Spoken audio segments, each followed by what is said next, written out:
1월 21일 강아랑이 전해주는 정치권의 뜨거운 말말말 강아랑의 정치랑입니다. 오늘 첫 번째 주제는 일단 불발입니다. 각종 의혹으로 논란의 중심에 섰던 이해운 기획인사처 장관 후보자. 인사청문 보고서 채택 법적 시한이 오늘까지였지만 인사청문회는 열리지 못했습니다. 이 후보자 측은 오늘 아침부터 청문회를 거부한 국민의힘을 찾았죠. 야당이 요구한 자료 제출에 대해서 논의하겠다면서 적극적인 모습을 보였습니다.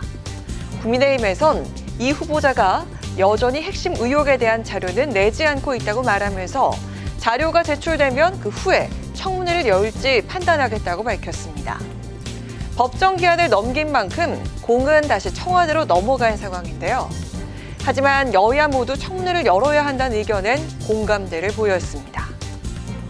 청문회를 해야 되죠. 자료가 부실하면 인사청문회 대상자를 오시락 해가지고 추구하면 되잖아요. 이런 추구의 장을 마련하겠다는데 국회의원 특히 야당이 반대한다? 인사청문회 장은 야당의 장이지 않습니까? 직무유기입니다. 국민들이 보기에.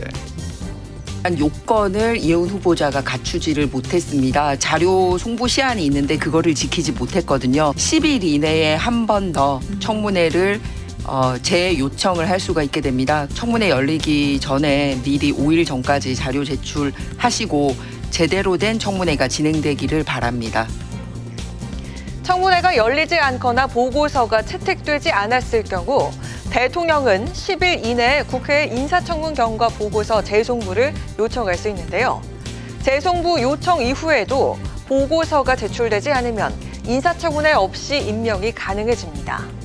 청와대는 그간 청문회 검증을 거쳐야 한다는 입장을 밝혀왔던 만큼 청문 보고서 재송부 요청을 할 가능성이 커 보입니다.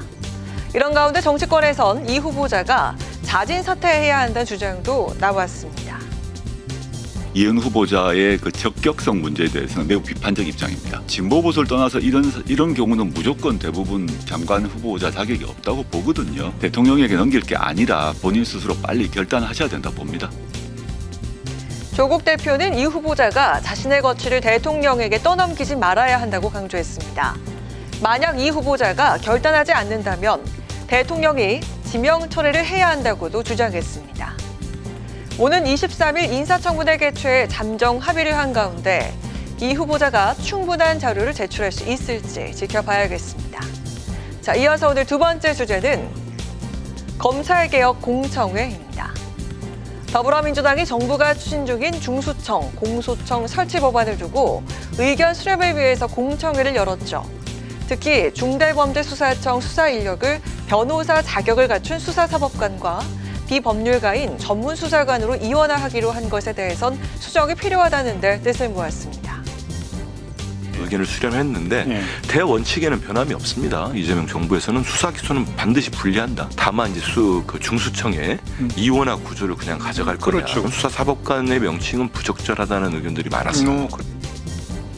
하지만 검사에게 보안 수사권을 줄 것이냐는 문제를 두고는 여전히 당내에서 이견을 보이고 있습니다. 그간 수사와 기소의 완전한 분리를 주장해왔던 정청래 대표도 한 발 물러선 채 대안과 절충을 강조하고 나섰습니다.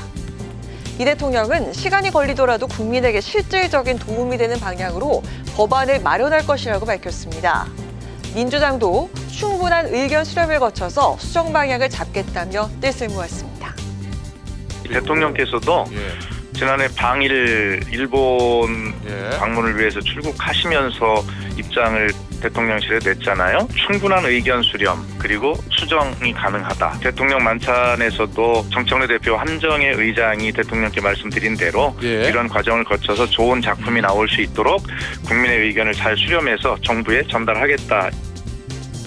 민주당은 내일 정책의원총회를 열고 여론 수렴에 나서겠다는 계획입니다. 오는 26일이 정부의 입법 예고 시한이지만 일정에 얽매이지 않고 충분한 논의를 통해 완성도를 높이겠다는 전략입니다.